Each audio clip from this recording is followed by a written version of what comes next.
মহাপ্রভু চূড়াটা বুকের মধ্যে করে নিয়ে মন্দিরের সামনে যে জগমোহন আছে মা, যেটাকে বলা হয় নাট মন্দির, ওই নাট মন্দিরের আর এক নাম হচ্ছে জগমোহন। ওই জগমোহনের ঠিক মাঝখানে চারিপাশে ভক্তগণকে নিয়ে মহাপ্রভু মধ্যমণি হয়ে বসলেন। বসে চূড়াটা হাতে করে নিয়ে ভক্তগণকে জিজ্ঞাসা করছে, ভক্ত,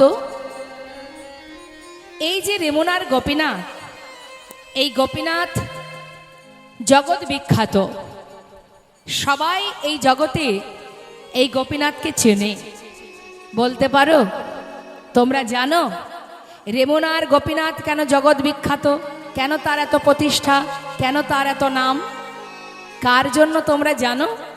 ভক্তগণ বলছে, ওর প্রভু আমরা কি করে জানবো, তুমি বলো তবে তো জানবো। আপনারাও জানেন না? এইবার প্রভু বললেন শোনো, এই রেমুনার গোপীনাথ জগৎ বিখ্যাত হয়েছে আমার দাদু গুরুর জন্য। যদি বলেন কিভাবে, এবার শোনো। এই যে মাধবেন্দ্র পুরী গোসাই মা, এই পুরী গোসাইর বাড়ি ছিল বাংলাদেশে। হরে কৃষ্ণ। বাংলাদেশে সিলেট বলে যে জায়গা, সিলেটে এই পুরী গোসাইর বাসস্থান। কিন্তু এই সিলেট এখন বর্তমান নাম হয়েছে সিলেট, যেটা আগে নাম ছিল শ্রীহট্ট। অর্থাৎ আমার মহাপ্রভুর পিতৃভূমি হচ্ছে এই বাংলাদেশ শ্রীহট্টে, এখন তার নাম হয়েছে সিলেট। একটু মন দেবেন কথার মধ্যে। এবার ওই সিলেটে পুরী গোসাইর পরিবারও ছিল, তার একটা পুত্র সন্তান ছিল। হঠাৎ তার স্ত্রী মারা যায়। মারা যাবার পর পুরী গোসাই তার পুত্র সন্তানকে নিয়ে বাংলাদেশ ছেড়ে ভারতবর্ষে আসে। ভারতে এসে আমরা যেখান থেকে এসেছি বাবা, বেনাপোল অর্থাৎ বনগ্রাম, উত্তর 24 পরগনা বনগাঁ, ওই বনগাঁ থেকে যদি চাকদা বা কৃষ্ণনগরের দিকে আসা হয়, একটি জায়গা আছে যার নাম হচ্ছে বিষ্ণুপুর। গল্প আপনারা করবেন আর আমি লীলা কথা বর্ণনা করব। আপনারা গল্প করে সময়টা পার করে দেবেন। এই আন কথা, পর সমালোচনা এগুলো করার সময় পাবেন, কিন্তু কৃষ্ণ নাম শ্রবণ করার সময় ভাগ্যের দরকার হয়, এগুলো সুকৃতির দরকার হয়। যার সুকৃতি নেই সে হরিবাসরে বসে থাকলেও শুনতে পাবে না, আর যার কর্মফল ভালো আছে, সুকৃতি ভালো আছে, সে ঠিক শুনবে। তাই মাথাটা প্রচন্ড ঘুরছে আপনাদের। চিত্তকে স্থির করুন। চিত্ত স্থির না হলে কখনো ভজন হয় না মা। এই যে আপনারা বসে আছেন, এটাও কিন্তু ভজন। হ্যাঁ, তা মনে প্রাণে আপনারা যে শ্রবণ করছেন, এই যে কৃষ্ণ নাম শুনছেন, এটা কোথায় যাচ্ছে? হৃদয় মাঝে যিনি আছেন পরমাত্মা রূপে, তিনি শুনছেন। অর্থাৎ হরিনাম হচ্ছে পরমাত্মার সেবা। নিজেদের সেবায় যদি কেউ ত্রুটি করে, কেউ বাধা সৃষ্টি করে, যেমন রাগ হয়, পরমাত্মার সেবাটাও সঠিকভাবে দিতে শিখুন, তাতে আপনারই কল্যাণ হবে, মঙ্গল হবে আপনার। কি বলছে? তা তিনি সন্তানকে নিয়ে যখন ভারতবর্ষে আসেন, ওই বিষ্ণুপুর যে জায়গাটা, ওটা কিন্তু তার ছেলের নাম ছিল বিষ্ণু, ওই পুরী গোসাইয়ের ছেলের নাম বিষ্ণু ছিল, ওই নামেই জায়গাটির নাম বিষ্ণুপুর। ওখানে একটা আশ্রম ছিল মা, সেই আশ্রমে সন্তানকে চিরতরে পুরী গোসাই দিয়ে দেন যে আমি আর সংসারে থাকবো না, জীবনে যতটুকু সময় আমার আছে আমি প্রভুর নাম জপ করব আর নানা তীর্থ ঘুরে বেড়াবো। হরি বল। তাই আশ্রমে নিজের পুত্রকে দিলেন, সেই পুত্রের নাম ছিল বিষ্ণু, তাই সেই জায়গার নাম বিষ্ণুপুর। সন্তানকে দিয়ে পুরী গোসাই বছরের পর বছর বদনে করে কৃষ্ণ নাম আর নানা তীর্থ ঘুরে বেড়ায়। হরিবল হরিবল। জীবনের সমস্ত মোহ মায়া লোভ লালসা কামনা বাসনা পরিত্যাগ করে নিজেকে সঁপে দিলেন ভগবানের চরণে। তুমি যেমন ডাকবে দয়াময়, আমি তাতেই খুশি। কিন্তু মা, নানা তীর্থ ঘুরতে ঘুরতে ঘুরতে ঘুরতে অবশেষে পুরী গোসাই এসে পৌঁছালেন বৃন্দাবন। বৃন্দাবনে রাধা কুণ্ড শ্যাম কুণ্ড দর্শন করে গোবিন্দ কুণ্ডের পাড়ে একটা বটগাছের তলায় তিনি একাকী বসে বসে কৃষ্ণ নাম করছে। তার জীবনে না আছে কোনো চাওয়া পাওয়া, না আছে কোনো লোভ লালসা। তিনি দুটো স্বভাব ছিল তার মা। এই দুটো স্বভাব কি? মন দিয়ে শুনবেন। এক, অযাচক বৃত্তি পালন করেছিলেন। অযাচক বৃত্তি মানে জীবনে কোনোদিন কারোর কাছে চেয়ে কিছু খেতেন না তিনি। যদি কেউ ভালোবেসে তাকে কিছু দিতেন তবেই সেবা করতেন, আর না হলে অনাহারেই কৃষ্ণ নাম দিয়েই কাটিয়ে দিতেন। এই ছিল একটা স্বভাব। আর দ্বিতীয় স্বভাব ছিল অহর্নিশি তিনি কৃষ্ণ নাম গাইতেন। প্রত্যেকটি শ্বাসে শ্বাসে, প্রত্যেক শ্বাসে শ্বাসে তিনি কৃষ্ণ নাম করতেন। চোখ বন্ধ করে নিদ্রায় যেতেন, তাও কৃষ্ণ নাম চলতো। হয়তো আপনারা বলবেন, অহর্নিশি কেউ কৃষ্ণ নাম গাইতে পারে? যদি কেউ জেগে থাকে কৃষ্ণ নাম গাইতে পারে। ওমা, ঘুমিয়ে থাকলে কেউ কৃষ্ণ নাম গাইতে পারে? পারে? পারে না। শাস্ত্রে বললেন পারে। কিভাবে? আপনাদেরকে সাধারণ দৃষ্টান্ত দিচ্ছি। আপনি সারাদিন কোনো একটা জিনিস চিন্তা করবেন, সারাদিন যে চিন্তায় সারাটা দিন কাটাবেন, চোখের পাতা রাত্রে বন্ধ করবেন, আপনার মাথার মধ্যে চলতে থাকবে সেই চিন্তা। আপনি চোখ বন্ধ করে থাকলে কি হবে? আপনার মস্তিষ্ক, আপনার ইন্দ্রিয় কিন্তু কাজ করবে। সেই একই জিনিস আপনি ঘুমের মধ্যেও দেখবেন। অর্থাৎ অভ্যাস। অভ্যাস। আমাদের এই দেহের মধ্যে যতগুলো ইন্দ্রিয় আছে, তুমি যে পথে চালনা করবে সে তাড়াতাড়ি শক্তিশালী হবে। হবেই হবে মা।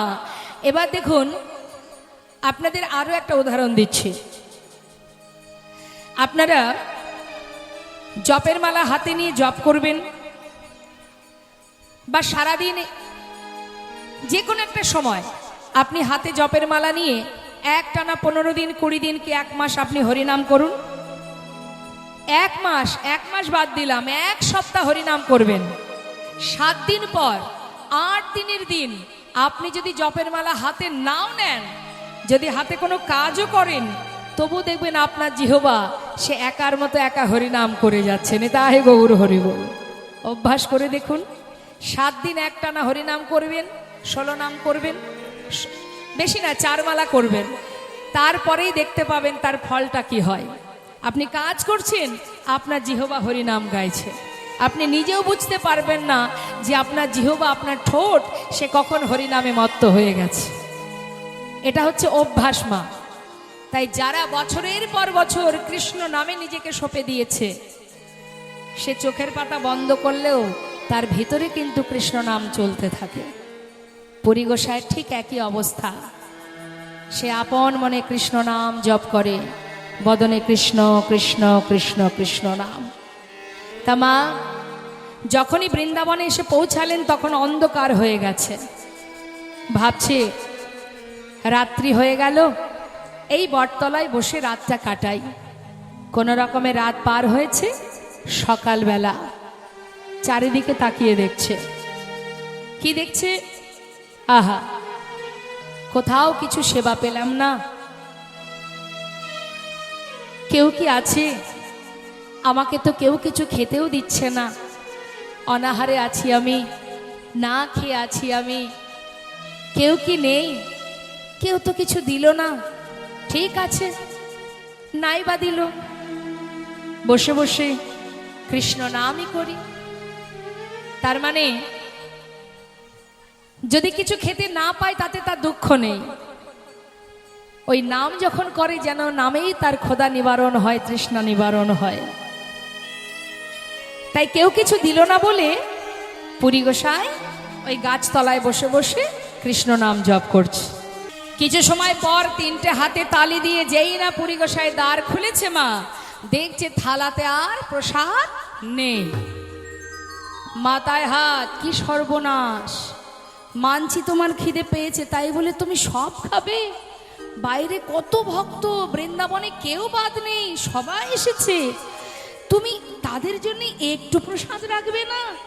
সব খেয়ে ফেললে, আমি ওদের বলবোটা কি এখন? আমি কি আশা করে বসে আছে প্রভু, তুমি কি করলে এটা? একটু তো রাখতে পারতে বলো। বেশ, যা মনে হয়েছে তাই করেছো, তাদের কথা ভাবলে না? আমি কিছু জানি না, আমি কিচ্ছু জানি না। এই রইল থালা, চললাম আমি বাইরে, তোমার যা মনে চাই তাই করো। যেই না বাইরে এসেছে মা, সমস্ত ভক্তগণ ধরেছে, ও গোসাই প্রসাদ কোথায়? প্রসাদ নেই। কেন নেই? প্রসাদ নেই কেন? জানি না। কেন নেই? কেন কি হয়েছে? মানে হয়েছেটা কি গো? পুরী গোসাই বলছি, বললাম তো যা হওয়ার তাই হয়েছে। জানি না আমি আর কিছু। আরে আমরা সবাই আশা করে বসে আছি প্রসাদ নেব। পুরী গোসাই আবার যেই না পর্দাটা সরিয়েছে মা, ভগবান করুণাময় ভক্তের জন্য তার উচ্ছিষ্ট, তার প্রসাদ আবার থালায় থালায় ভরে দিয়েছেন। তাই গৌর হরি। ভক্তকে কষ্ট দিয়ে কি আর ভগবান থাকতে পারে গো? সেই প্রসাদের থালা নিয়ে এসে সবাইকে বিতরণ করলেন। খুশি হয়ে প্রসাদ পেয়ে ব্রজমাইরা বলে উঠলেন, এক ভক্ত বলে উঠলেন, কালকে গোপালের সেবা যা খরচ খরচা আমি সেবার দায় নেব, মানে আমি ভার নেব। সেদিন সেই ভক্ত যত টাকা লেগেছে তার সেবার আয়োজন, মানে খরচ খরচা বহন করেছে। সেদিনও এক ভক্ত আবার বলে উঠলেন, কালকের খরচ আমার। আবার সেদিন যেই না সেবা হলো, সেবার পরে আর এক ভক্ত বললেন, মনে করুন এই যে আপনারা এখানে বসে আছেন, প্রতিদিন এক একজন করে প্রসাদ পাচ্ছে, আর খুশি হয়ে এক একজন বলছে যে কালকে গোপালের সেবার খরচ আমার। এই করতে করতে মা টানা 2 বছর ধরে ওই গিরিগোবর্ধনের গোপালের অন্নকূট সেবা চলেছে। 2 বছর। আর পুরী গোসাই 2 বছর ধরে গোপালের সেবার দায়িত্ব নিয়েছে। কিন্তু হঠাৎ পুরী গোসাইর মনে ইচ্ছা হলো, আমি যদি সেবা কাজে বাধা পড়ে যাই তাহলে আমার তো তীর্থ ভ্রমণ হবে না। হে গোবিন্দ, হে প্রভু, তুমি আমার কাছে প্রতিষ্ঠা চেয়েছ, আমি প্রতিষ্ঠা দিয়েছি তোমায়, কিন্তু তোমার সেবার দায়িত্বটা যদি কাউকে দিতে পারি তাহলে আমি আর জানি না কটা দিন বাঁচব। বাকি তীর্থ আমি একটু ঘুরে আসব। তাই কি করেছে মা, দূর দূরান্তের ভক্তরা এসেছে ওই গিরিগোবর্ধন গোপালকে দর্শন করতে। দূরের ভক্তরা মানে বিদেশি ভক্তরাও আসছে। তার মধ্যে 2 ভক্ত গৌড় দেশ থেকে এসেছে। তাদেরকে বললেন যে তোমরা কি গোপালের সেবার দায়িত্বটা নিতে পারবে? তারা বললেন হ্যাঁ পারবো। তাহলে আজকে থেকেই গোপালের সেবার দায়িত্ব তোমাদের। দুজনের উপরে ভার দিয়ে পুরী গোসাইয়ের মনে শান্তি যে আমার আর কোনো চিন্তা নেই, ভগবানকে প্রতিষ্ঠাও করলাম, আবার তার সেবা দেওয়ার দায়িত্বও একজনকে দিলাম। এবার আমি নিশ্চিন্ত, এবার বাকি তীর্থটা আমাকে ভ্রমণ করতে হবে। তাই কি করেছে মা, সব কিছু বুঝিয়ে দিয়ে ওই রাত্রিটুকু ওই যে বৃক্ষতলে তিনি বিশ্রাম নিতেন, ওই বৃক্ষতলে রাত্রিবেলাটুকু ঘুমাবে বলে, মানে বিশ্রাম নেবে বলে শুয়ে পড়েছে। যেই না শুয়ে আছে, দেখতে দেখতে মধ্যরাত হয়ে গেল। আর যেই না মাঝরাত্রি হলো, আবার গোপাল স্বপ্ন দেখালেন। হরিবল হরিবল। ওমা, ভগবান যদি না চায় তুমি কোথাও যেতে পারবে না। যেই না মনে মনে পুরী গোসাই ভেবেছে যে আমি এবার বাকি দিন কটা একটু তীর্থে যাব, ভগবান ভক্তকে আবার বেঁধে ফেললেন। কি করলেন? আবার একটা কাজ দিয়ে দিলেন। কি বলছে? গোপাল কহে মাধব অঙ্গের তাপ নাহি যায়, মলায় চন্দন আনো তাপে তবে সে জুড়া।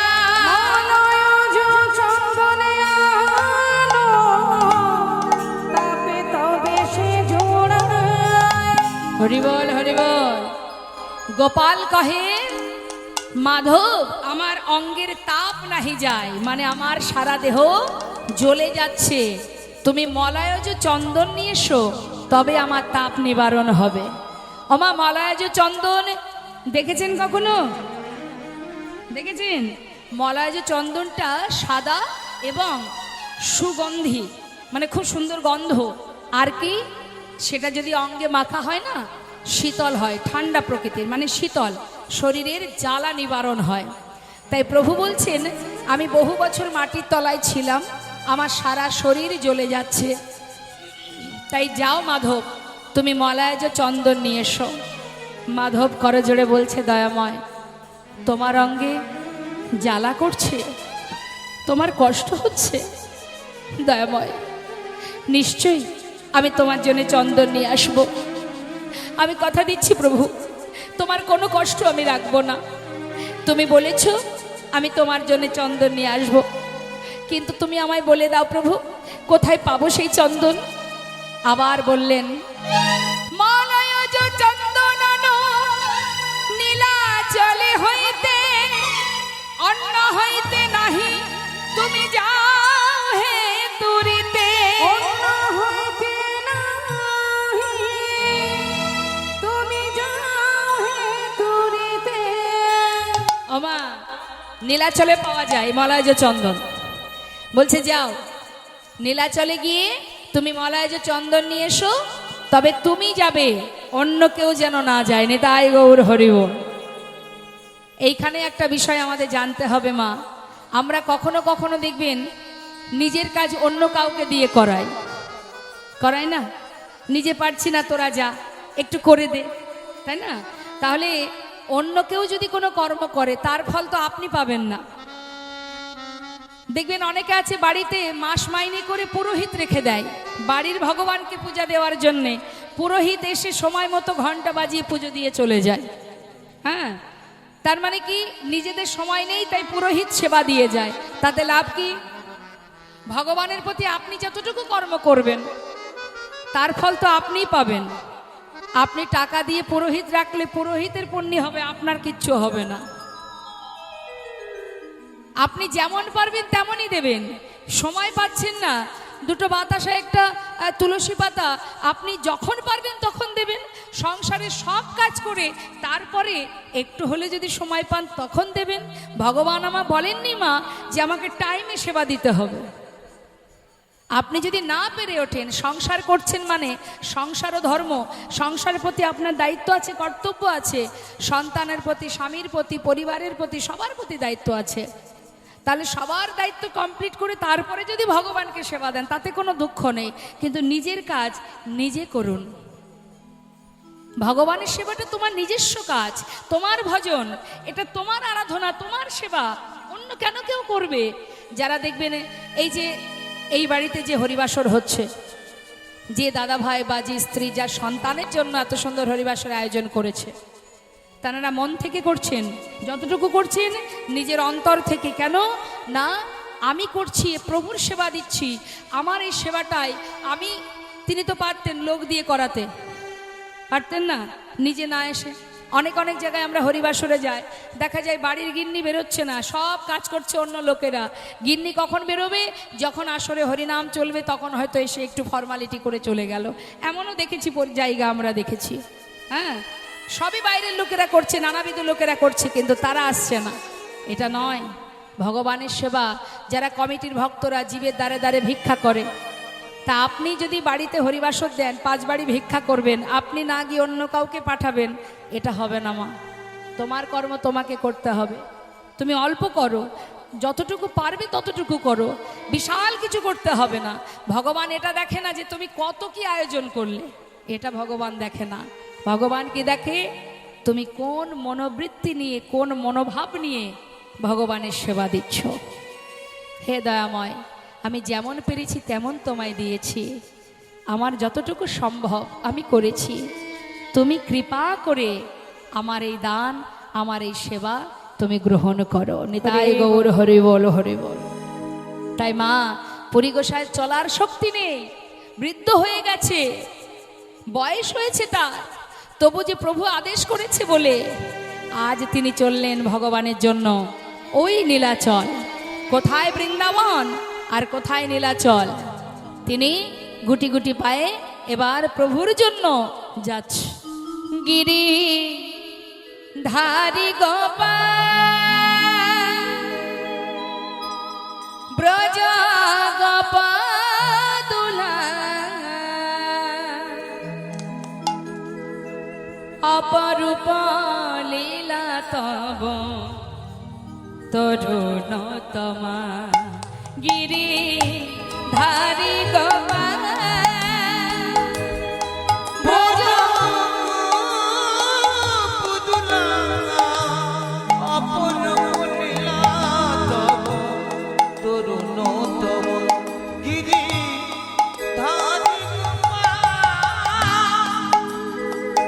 বিশাখার কাছে তুমি চির নিরূপণ, শ্রী রাধা হৃদয়ে প্রেমের রসে ধন। বিশাখার কাছে তুমি চিরনিরূপণ, শ্রীরাধার হৃদয়ে প্রেমের সিংহাসন। শ্রীদাম সুদাম সখা গঠনের রাখা, শ্রীরাম সুদাম সখা কোঠের রাখাল। অপরূপ লীলা তব তরুণতমা। গিরি ধারি গোপাল মধু গোপদুলা, অপরূপ লীলা তব তরুণতম। গিরি ধারি গোপাল যশোদার নয়নে তুমি ননিচ নন্দ দুলাল তুমি আনন্দ কিশোর যশোদার নয়নে তুমি ননিচল, নন্দদলাল তুমি আনন্দ কিশোর। গীতায় সারথি তুমি যাদব রাখা, সারথি তুমি যাদব রাখাল। অপরূপ লীলা তব তরুণতমা গিরি নিতাই গৌর হরি বল হরি বল। গোপদুলা, অপরূপ লীলা তব তরুণতমা। হরি বল।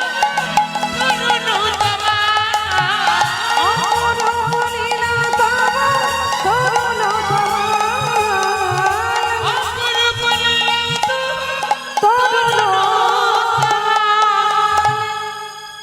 নবদ্বীপের মাঝে গৌরহরি যখন সন্ন্যাসী হন, গৌরহরি সন্ন্যাসী হয়েছিলেন কাটোয়া কাঞ্চননগরে কেশব ভারতীর আশ্রমে। সন্ন্যাসী হবার পর যখন মহাপ্রভু চলে যাচ্ছেন, তখন মহাপ্রভুর মাকে, মায়ের নাম কি?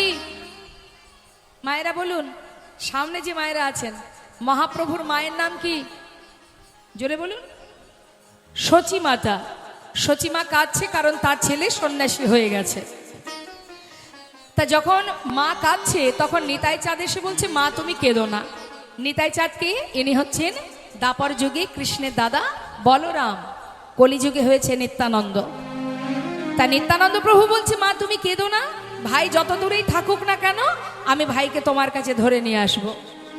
মা বললেন, যে ছেলে একবার সন্ন্যাসী হয়ে চলে যায়, সে কোনোদিন আর মায়ার সংসারে ফেরে না। বললেন, মা ভাই সন্ন্যাসী হয়ে গেলেও নিয়ে আসবো, যদি না হয়ে থাকে তবুও নিয়ে আসবো, কথা দিচ্ছি তোমায়, ভাই যেখানে থাক যেভাবে থাক তোমার কাছে ধরে নিয়ে আসবো। এবার আমার নিতাই চাঁদ কাটোয়া কাঞ্চননগরে গিয়ে কেশব ভারতীর আশ্রমে গিয়ে জিজ্ঞাসা করলেন। গুরুদেব বললেন যে তোমার ভাই নিমাই একটু আগে সন্ন্যাসী হয়ে বৃন্দাবনের পথে চলেছে। নিতাই চাঁদ দেরি না করে ছুটতে ছুটতে পথের মাঝখান থেকে নিমাইকে পেয়ে যেন তেন প্রকারে ছলে বলে কলে কৌশলে তাকে নিয়ে আসে শান্তিপুরে। আমার নবদ্বীপ থেকে শান্তিপুর বেশি দূর নয়। শান্তিপুরে কোথায় এলো? অদ্বৈত আচার্য প্রভুর গৃহে। শান্তিপুরে যখন অদ্বৈত প্রভু গৃহে এসেছে, মা সচিমা খবর পেয়ে এসেছে নিমাইয়ের কাছে। এসে দেখছে কি নিমাই সন্ন্যাসী হয়ে গেছে। মা কাঁদছে, চোখের জল মার বাদ মানছে না, ছেলে আমার সন্ন্যাসী হয়ে গেল। গৌরহরি বলছে, মা তুমি কেঁদো না, তুমি যদি অসন্তুষ্ট হও, আমি তোমার সাথে এই সন্ন্যাস ধর্ম পরিত্যাগ করে তোমার সাথে আবার ঘরে চলে যাব। মা বললেন, যে ছেলে একবার সন্ন্যাসী সে ছেলে আর কখনো ঘরে থাকতে পারে না। তুমি যখন সন্ন্যাসী হয়ে গেছো, আমি তোমার বাধা দেব না। তবে একটা কথা বাবা, আমাকে ছেড়ে চলে গেলে সন্তান হারা যন্ত্রণা সে যার হারিয়েছে সেই জানে।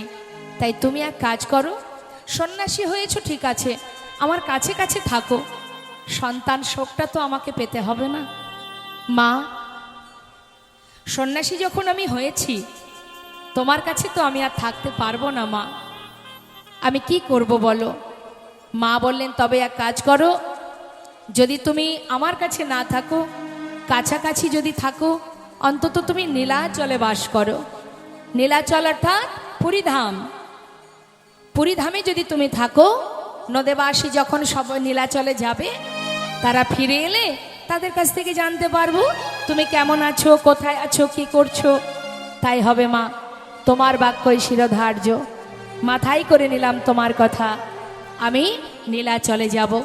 মহাপ্রভু যখন চলে যাচ্ছে, ঠিক তার ভক্তবৃন্দরা সবাই বলে উঠলেন, ও দয়াময়, তুমি যদি চলে যাও আমরা কিনে থাকবো? তুমি ছাড়া তো নবদ্বীপে আমাদের আর কেউ নেই, তাই তুমি যদি যাও তোমার সাথে আমরাও যাব। গৌর হরি বলছে, না না, তোমরা যেও না, তোমরা তোমাদের সংসারে থাকো, সংসারের প্রতি দায় দায়িত্ব আছে তোমাদের। কে শোনে কার কথা মা? ভক্তরা কি ভগবানকে ছেড়ে থাকতে পারে? তারা বলে উঠলেন, দয়াময়, নবদ্বীপে তোমার সঙ্গে পথে পথে হরিনাম করেছি, তোমাকে ছেড়ে থাকতে হবে এ কথাটা যখনই মনে ভাবি আর নিজেদের স্থির রাখতে পারি না। তাই তুমি যদি চলে যাবে তোমার সাথে আমরাও যাব। আমরা তোমার কথা শুনবো না প্রভু, এ কথা রাখতে পারবো না। তারাও তাদের সংসার পরিত্যাগ করে মহাপ্রভুর সাথে নবদ্বীপ থেকে নীলাচলের পথে যাত্রা করলেন। তা কারা কারা যাচ্ছে মা? পণ্ডিত জগদানন্দ নিত্যানন্দ রায়, পণ্ডিত জগদানন্দ নিত্যানন্দ রায়, ওই না পণ্ডিত জগদানন্দ নিত্যানন্দ রায়। দেখো হরি গুণ কীর্তনে পথে চলি যায়, ওই না হরি গুণ কীর্তনে পথে চলি যায়। হরি গুণ কীর্তনে পথে চলি যায়। বলে হরি বল হরি বল, বলে হরি বল হরি বল, বলে হরি বল হরি বল। বলে হরি বল হরি বল। আচ্ছা, মাঝখানে রাধাকৃষ্ণ দেখতে পাচ্ছেন? দেখতে পাচ্ছেন তো? রাধাকৃষ্ণর এই পাশে যিনি আছেন, ইনি কে? দেখে বলুন, জোরে বলুন। আর এ পাশে? হ্যাঁ, তা যাচ্ছেন আমার প্রভু ভক্তগণকে নিয়ে হরি গুণ কীর্তনে পথে চলে যায়, হরি গুণ কীর্তনে পথে চলি ওই যায়। না হরি গুণ কীর্তনে পথে চলি যায়। বলে হরি বল হরি বল, বলে হরি বল হরি বল, হরি বল হরি বল। বলে হরি বল হরি বল। হরি বিনা নাহি বল হরি বল হরি বল। হরি বিনা নাহি বল হরি বল হরি বল। হরি গুণ কীর্তনে পথে চলে যায়। না হরি গুণ কীর্তনে পথে চলে যাও। আমার ভক্তগণকে নিয়ে প্রভু যাচ্ছেন আমার পথে। যেতে যেতে হলো কি দেখুন, কোথায় এসে পৌঁছালেন? বালেশ্বর। গেছেন কখনো বালেশ্বরে? রেমুনাতে গেছেন? রেমুনা কে গেছেন? রেমুনায় হাত তুলে দেখান। হরিবল হরিবল। একজনকে দেখলাম রেমুনায় গেছে, গোপীনাথ মন্দির দর্শনে গেছেন। বাবা বাবা হরিবল। দুজন হলো, আপনার কেউ জাননি তাই তো? তাহলে শুনুন, বেশি দূর খুব একটা যে কাছে তাও নয়, অনেকটাই দূর। তা মা রেমুনাতে যখন পৌঁছালেন, নীলাচলে যাবার পথে তো, নীলাচলে যাবার পথে ওই রেমুনার কাছে এসে গৌরহরি জিজ্ঞাসা করছে ভক্তদেরকে, ভক্তগণ এটা কোথায় বলো তো? রেমুনা। তাহলে রেমুনায় যখন এলাম, চলো এই রেমুনায় যে গোপীনাথ আছে একবার গোপীনাথকে দর্শন করে আসি। হরিবল হরিবল। দেখবেন মা, যারা সাধুগুরু বৈষ্ণব হয়, পথে যেতে যেতে হঠাৎ যদি কানে শোনে যে এখানে রাধা মাধবের একটা মন্দির আছে, কি এখানে একটা মায়ের মন্দির আছে, তার অন্তরে কিন্তু মনে হয় কাছাকাছি আছে যখন, যাই একবার একটু দর্শন করে প্রণাম করে আসি। মনে হয় না মা? এটা ভক্তদের মনে হয়। তা এখন যেই না রেমুনায় পৌঁছালেন, রেমুনায় পৌঁছে হঠাৎ প্রভু চিন্তা করছে যে যাচ্ছি নীলাচলের পথে, রেমুনায় যখন এলাম, যাই একটু রেমুনার গোপীনাথকে দর্শন করে আসি। এই বলে এবার মহাপ্রভু ভক্তগণকে নিয়ে ওই রেমুনার গোপীনাথ মন্দিরে এসে পৌঁছালেন। গোপীনাথ মন্দিরে এসে গোপীনাথ মন্দিরের সামনে একেবারে গোপীনাথের চরণে দণ্ডবাদ প্রণাম করলেন আমার মহাপ্রভু। নেতাই গৌর হরি বল। মানে শুয়ে পড়েছে মহাপ্রভু। তাহলে মন্দিরে যিনি আছেন তিনি হচ্ছেন গোপীনাথ, আর যিনি বাইরে প্রণাম করছেন আমার মহাপ্রভু। দুজনেই তো এক, আলাদা তো কেউ নয়। তা নিজেকে প্রণাম করে জগৎ জীবকে শিক্ষা দিচ্ছে যে জীব প্রণাম করতে শেখো। প্রকৃত প্রণাম কাকে বলে? আচ্ছা, রাস্তায় যদি কোনো ঠাকুর ঘর দেখেন, আপনারা কোনো মন্দির দেখেন, তা আপনারা কিভাবে প্রণাম করেন?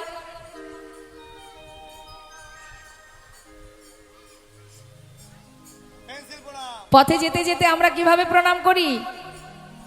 এই আঙুলটাই সম্বল আমাদের। রেডিমেড প্রণাম, পেন্সিল প্রণাম। আচ্ছা, বুঝলাম। তাহলে এই যে আঙুল দিয়ে আমরা প্রণাম করি, এটা কি প্রকৃত প্রণাম? কি মনে হয় আপনাদের?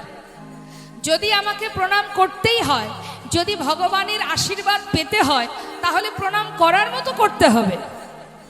আচ্ছা, আপনাদের সামনে একটা প্রমাণ দিই মা। কোনো একজন সাধারণ মানুষের সামনে দাঁড়িয়ে দেখা যাচ্ছে সে আপনার বড়, আপনি তার সামনে দাঁড়িয়ে তাকে প্রণাম করবেন। পায়ে হাত না দিয়ে যদি ঠিক এইভাবে প্রণাম করেন, নেবে প্রণাম, তিনি খুশি হবেন? তাহলে একজন সাধারণ মানুষ যদি খুশি না হয়, ভগবান কি করে খুশি হয়? সাধুগুরু বৈষ্ণবের কথা বাদ দিলাম, মাতা পিতার কথা বাদ দিলাম, একটা সাধারণ মানুষকেও যদি প্রণাম করতে হয়, হয় তার পায়ে হাত দিয়ে প্রণাম করতে হবে, না হলে করজোড়ে মাথা নিচু করে প্রণাম করতে হবে। তাহলে তাদের সামনে যদি আঙুল দিয়ে প্রণাম করলে সে ক্ষমা না করে, যে আশীর্বাদ না দেয়, তাহলে ভগবানকে দেখে আমরা এইভাবে প্রণাম করি কেন? এটা তো উচিত নয়। প্রণাম যদি করবে তো করার মতো করো, যাতে তোমার মঙ্গল হয়। এক হাতে জিনিস আছে, একটা হাত দিয়ে প্রণাম করো, নিজের বুকের মাঝে হাতটা রেখে মাথা নিচু করো। হে দয়াময়, তোমার চরণে প্রণাম জানাই, তুমি কৃপা করে প্রণাম গ্রহণ করো।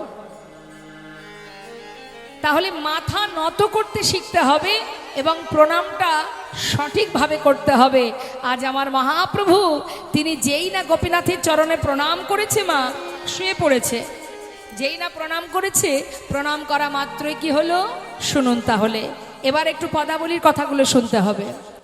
রেমুনাই গোপীনাথ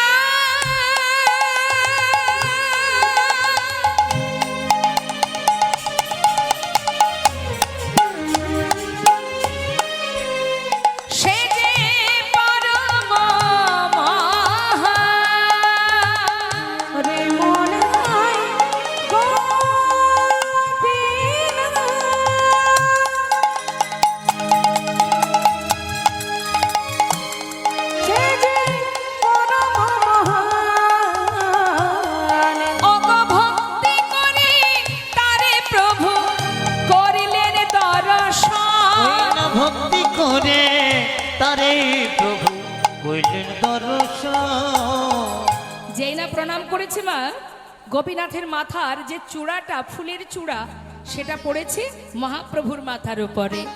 তার পাদে পদ্ম কমলে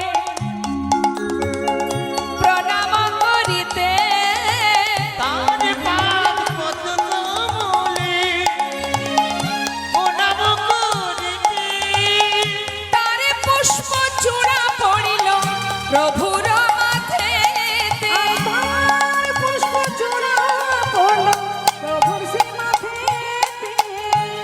গোপীনাথের মাথার চূড়া মহাপ্রভুর মাথায় পড়ে গেল। আর যেই না মাথার উপরে পড়েছে, মহাপ্রভু চূড়াটা বুকের মধ্যে করে নিলেন। চূড়া পাইয়া প্রভু আমার অগয়ানন্দিত মন, চূড়া পাইয়া প্রভু আমার ওই নয়ানন্দিত তারে নিত্য গীত করিলেন লয়া ভক্তগণ, লইয়া ভক্তগণ, ওই না তার নিত্য গীত কইলেন লইয়া ভক্তগণ। বলে জয় জয়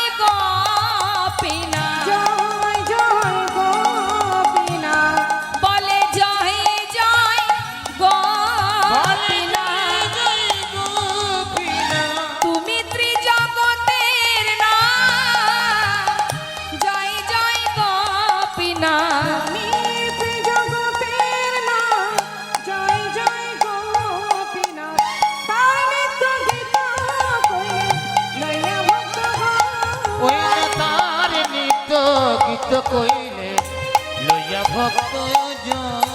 হরিব গাছটা ঠিকঠাক কাটতে পারছে? এটা মাটি কোপাচ্ছে নাকি গাছ কাটছে বুঝতে পারছি। ঠিক করে গাছ কাটো। জয় গোবিন্দ জয় গোপাল, জয় গোবিন্দ জয় গোপাল, জয় গোপালা জয় নন্দলালা, জয় গোপাল জয় নন্দলালা, গোপালা জয় নন্দলালা, জয় নন্দলালা যশোদা দুলালা, নন্দলালা যশোদা দুলালা, নন্দলালা যশোদা দুলালা।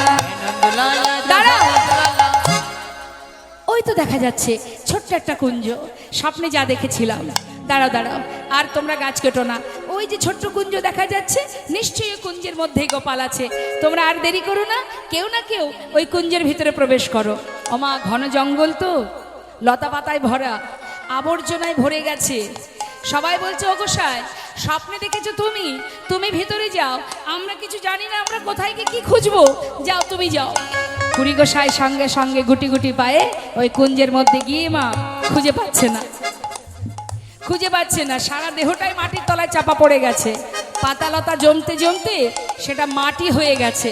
আর রয়ে গেছে শুধুমাত্র হাতটা উপরে, একটা হাত উপরে, যে আঙুলে গিরি গোবর্ধন ধরেছিল যে হাতে, সেই হাতটাই শুধু উপরে আছে, আর দেহটা মাটির তলায় পড়ে গেছে।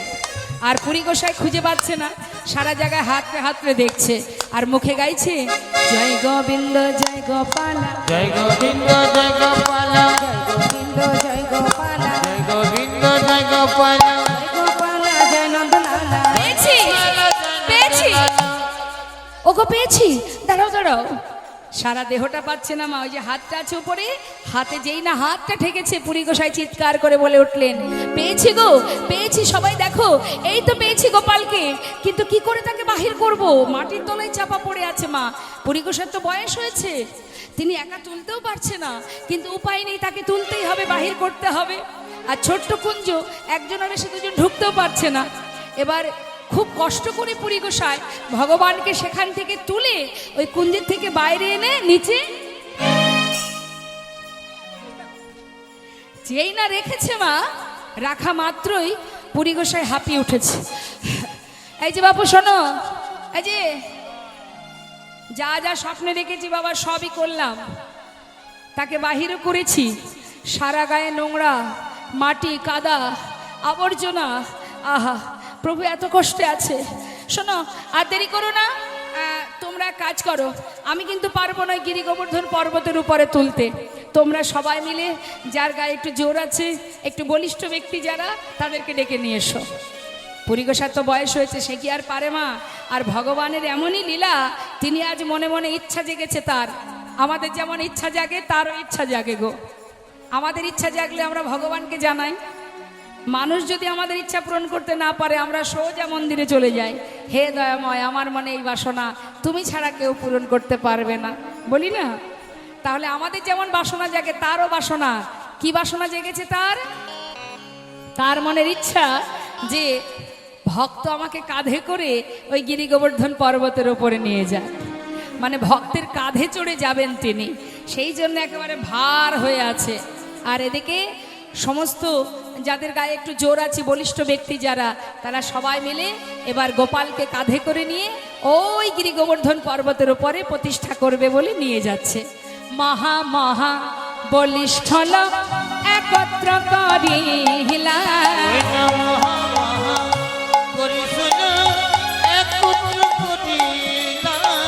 পর্বত পরে গেল পুরী, পর্বত পরে গেল পুরী, পর্বত পরে গেল পুরী, পর্বত পরে গেল পুরী, ঠাকুর লইয়া, ঠাকুর লইয়া, ঠাকুর লইয়া, ঠাকুর লইয়া, ঠাকুর লইয়া, পাথরের সিংহাসনে ঠাকুর বসাইল, পাথরের সিংহাসনে ঠাকুর বসাইল। ওমা, পর্বতের উপরে বসার জায়গা কোথায়? পাথরের উপরে বসিয়েছেন। তা শুধু বসিয়েছেন তা নয়, আবার পিছন দিকে একটা পাথর দিয়ে হেলান দিয়েছে, মানে একেবারে চেয়ারের মতো হয়ে গেছে। বলছে পাথরের সিংহাসনে ঠাকুর বসাইল ওই না পাথরের সিংহাসনে ঠাকুর বসাইল বড় এক পাথর পৃষ্ঠে পাথর পিছে অগয় অবলম্ব কহিল জয় গৌর হরি বল হরি বল।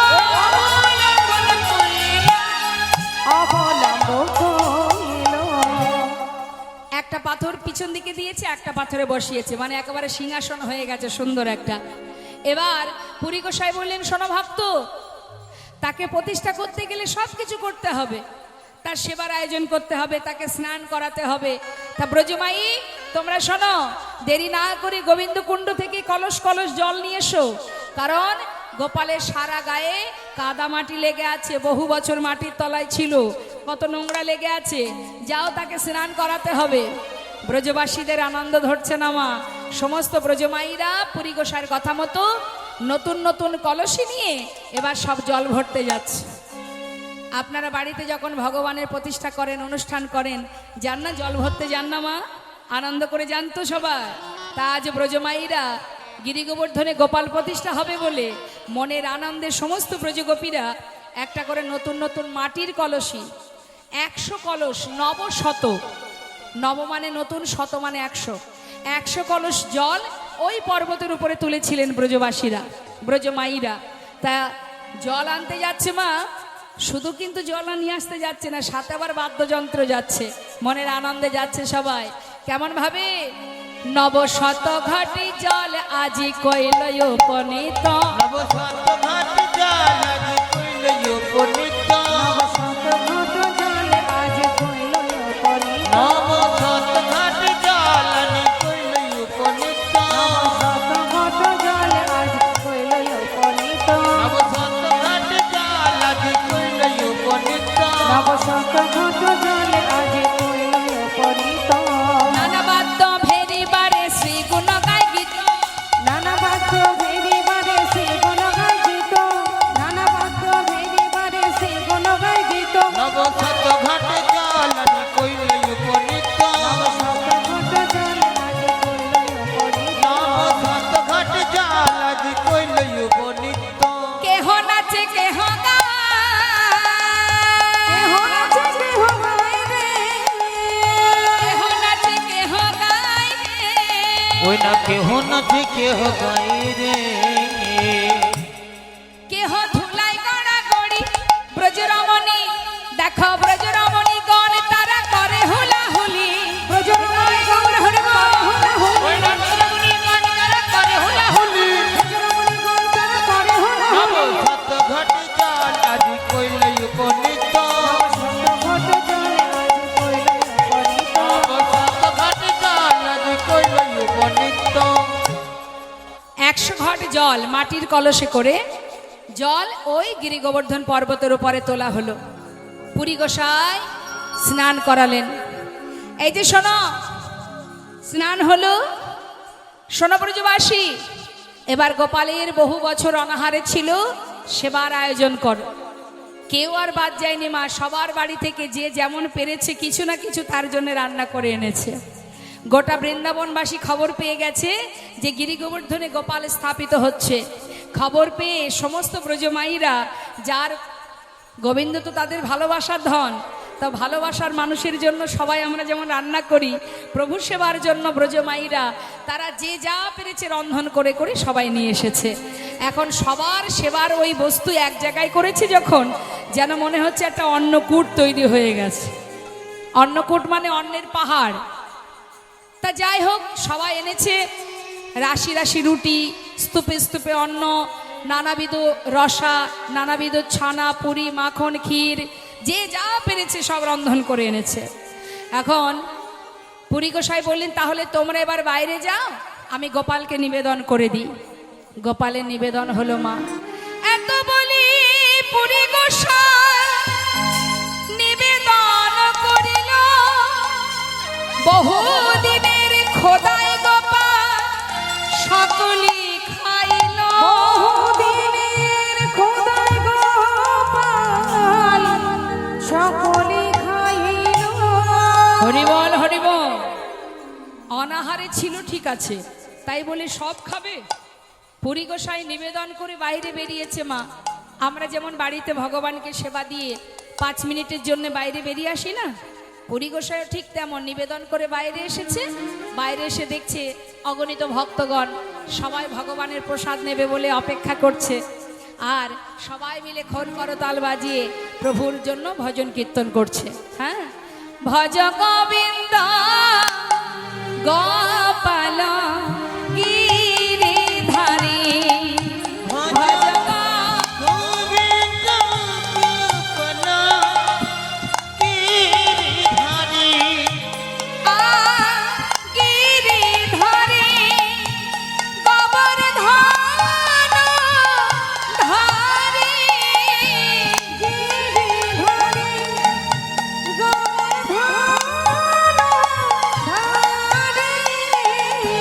গোবর্ধন ধারী জয় জয় বংশী ধারী, ভজ গোবিন্দ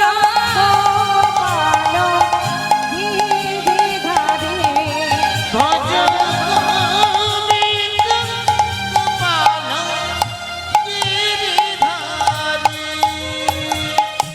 বৃন্দাবন থেকে যাত্রা করেছি নীলাচলে যাবার জন্য। তা নীলাচলে যাবার পথে রাস্তার মাঝখানে ওই রেমুনার ওপর দিয়েই তাকে যেতে হবে মা। তা যখন রেমুনার ওপর দিয়ে যাচ্ছে চিন্তা করছি তাই তো এলাম যখন রেমুনা, যাই একবার একটু গোপীনাথকে দর্শন করে তার চরণে প্রণাম করে আসি। এই মনে করে যেই না পুরী গোসাই রেমুনার মন্দিরে প্রবেশ করেছে মা, তখন সবেমাত্র সন্ধে হয়ে গেছে।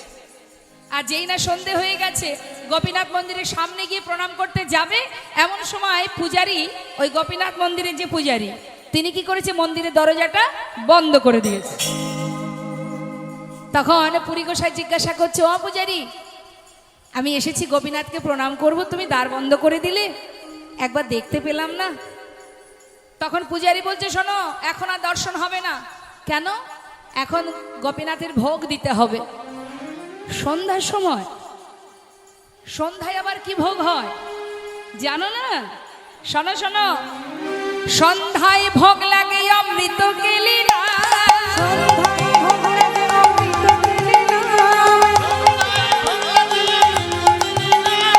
দ্বাদশ মৃত্যু পাত্র ভরি অমৃত সমান, ওই না দাদা পাত্র ভরি অমৃতের সমান, দ্বাদশ মৃত্যু পাত্র ভরি দাদা পাত্র ভরি অমৃতের সমান। কথাটা কি বললেন মা? সন্ধ্যায় ভোগ লাগে অমৃত কেলি নাম, দ্বাদশ মৃৎ পাত্র। মৃৎ পাত্র মানে মাটির পাত্র, আর দ্বাদশ মানে 12টা। 12টা মাটির পাত্রে ক্ষীর ভোগ হয়, যেটাকে বলা হয় অমৃত কেলি ভোগ। এই অমৃত কেলিটা কেমন ভাবে তৈরি হয় জানেন? অনেক দুধ জ্বালিয়ে তবেই কিন্তু এই অমৃত কেলি তৈরি করা হয়। অনেক দুধ জ্বালিয়ে শুকিয়ে শুকিয়ে তবেই অল্প একটুখানি এই অমৃত মানে ক্ষীর ভোগ হয়, যেটাকে অমৃত কেলি বলে। তা বলছে 12টা পাত্রে এখন গোপীনাথের ভোগ হবে। গোপীনাথের ভোগ বলে প্রসিদ্ধ যাহা, গোপীনাথের ভগবানে যাহা, পৃথিবীতে এইছে ভোগ কাহা নাহি আর, পৃথিবীতে হচ্ছে ভোগ তাহা নাহি, নানা পৃথিবীতে এইছে ভোগ কাহা নাহি আর, পৃথিবীতে হচ্ছে ভোগ তাহা নাহি।